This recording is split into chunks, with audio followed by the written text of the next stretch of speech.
మీట్లో పాల్గొంటున్నారు. నిన్న రబ్బర్ చెప్పుల హరీష్ రావు అంటే ఆయనకు చాలా బేసిక్స్ అంటే ఆయన చదువుకోవడమే ఆక్స్ఫర్డ్ యూనివర్సిటీలో చదువుకొని వచ్చినటువంటి స్థాయి ఉన్న వ్యక్తిగా, లేదా వాళ్ళ మామ 80,000 పుస్తకాలు చదివిండు కదా, మరి దాంట్లో 40,000 ఈయన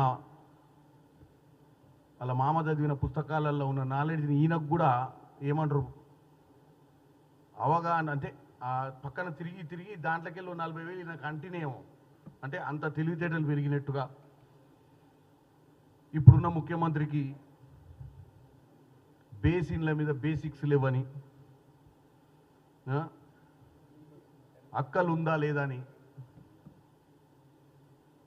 ఇకపోతే ఏమేం మాట్లాడి నిన్న నల్లమల్ల పులి అంటావు, నల్లమల్ల పులి కాదని ఇంకేదో విచిత్రమైన మాటలు చెప్పి, అంటే ఆయన ప్రెస్ మీట్లో కంటెంట్ కంటే ఎక్కువ ఆవేశము ముఖ్యమంత్రి రేవంత్ రెడ్డి గారిని ఆ కుర్చీలో కూసుంటే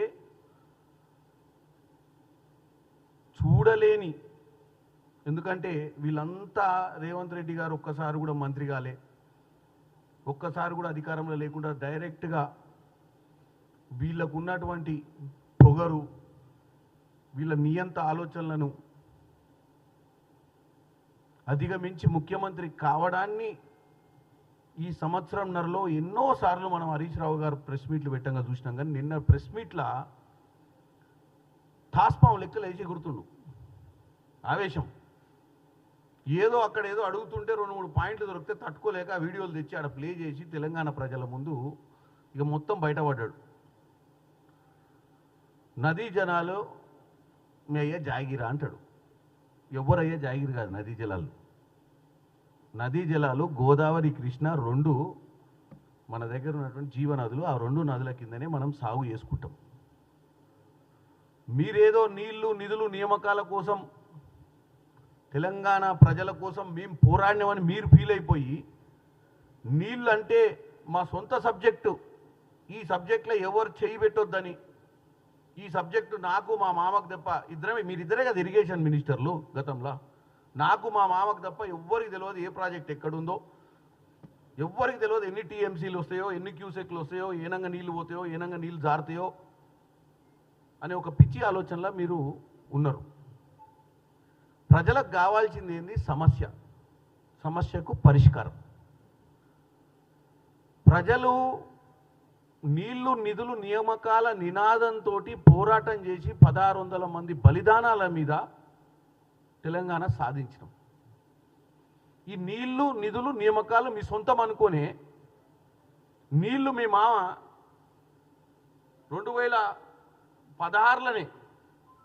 2016 అపెక్స్ మీటింగ్లనే ఆ రోజే మీ మామగారు పోయి అక్కడ మాట్లాడి ఆ నీళ్లు దారదత్తం చేసి వచ్చిన విషయము మీరు పక్కన పెట్టి ఈరోజు కేవలం మీరు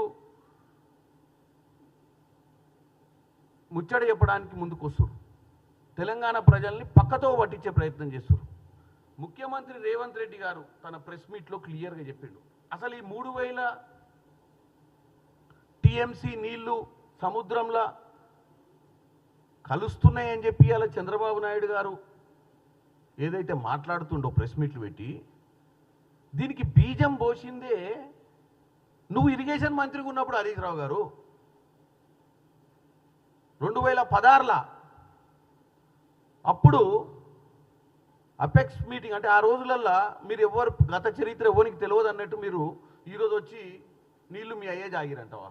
మరి నీళ్లు మీ అయ్యే జాగిరా, మీ మామ జాగిరా, మరి నీ జాగిరా నువ్వు చెప్పాలి తెలంగాణ ప్రజలకు. మీరు పోయి అపెక్స్ మీటింగ్లో కూర్చొని గోదావరి జలాలు చాలా ఉన్నాయి, మన 2 రాష్ట్రాలు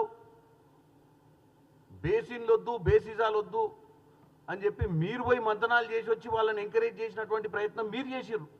ఇవాళ వచ్చి మా దగ్గరకు వచ్చి ఇక్కడికి వచ్చి తెలంగాణ ప్రజల ముందు ఈరోజు నిన్న ప్రెస్ మీట్ పెట్టి రేవంత్ రెడ్డి గారి గురించి నువ్వు ఏదో గొప్పగా మాట్లాడినట్టు, ఇవాళ తెలంగాణ ప్రజలకు నదుల గురించి తెలియనట్టు, తెలంగాణ ప్రజలు కృష్ణా జలాలు ఏమవుతుందో తెలుసు, ఎందుకంటే ఒకప్పుడు తెలియకపోవచ్చు, ఇప్పుడు అందరికీ తెలుసు. కాళేశ్వరం కూలిన తర్వాత ఇంకా బాగా తెలిసింది. కాళేశ్వరం కూలక ముందు కొద్దిగోపో అవగాహన లేకపోవచ్చు. కాళేశ్వరానికి పెట్టిన ఖర్చుతోటి కూలిపోయిన కాళేశ్వరాన్ని 1,50,000 కోట్లకు పడగలెత్తినటువంటి కాళేశ్వరం ప్రాజెక్ట్ అంచనాలు కూలిన తర్వాత ప్రతి సామాన్యుడు కూడా గూగుల్ చేసి నేర్చుకునే ప్రయత్నం చేస్తున్నారు. ఏం చేసిరు మీ పాలనలా అన్న విషయాన్ని క్లియర్ కట్గా ఇవాళ తెలంగాణ ప్రజలకు తెలుసు. మీరు ఏమున్నా కృష్ణానది జలాలు గురించి ఎప్పుడు మాట్లాడరు. మీరు మాట్లాడితే గోదావరి జలాల గురించి మాట్లాడతారు. ఎందుకంటే మీరు అక్కడ 1,00,000 కోట్లు 1,50,000 కోట్లు ఖర్చు పెట్టిరు కాబట్టి మీకు ఆ సబ్జెక్టే గుర్తుకుంటుంది. కృష్ణా జలాల మీద ఇవాళ వాస్తవంగా యునైటెడ్ ఏపీ ఉన్నప్పుడు 811 టీఎంసీల నీరు కృష్ణా జలాల నుంచి మనకు అందేది రాష్ట్రానికి. అది మనం 299 టీఎంసీలకే పరిమితం అయినప్పుడు గత 10 సంవత్సరాల నుంచి ఏ రోజు కూడా నిమ్మకు నీరెత్తినట్టు మీరు కృష్ణా జలాల మీద 299 టీఎంసీలను కూడా వాడుకునే ప్రయత్నం చేయలేదు మీరు. దాని మీద ఉన్నటువంటి పాలమూరు రంగారెడ్డి కానీ దాని మీద ఉన్నటువంటి శ్రీశైలం నుంచి ఏదైతే టన్నల్ వేసి నల్గొండ జిల్లాకు నీళ్లు తీసుకుపోయి అక్కడ కొద్దిగా టీఎంసీని కాపాడుకునే ప్రయత్నం చేయలేదు.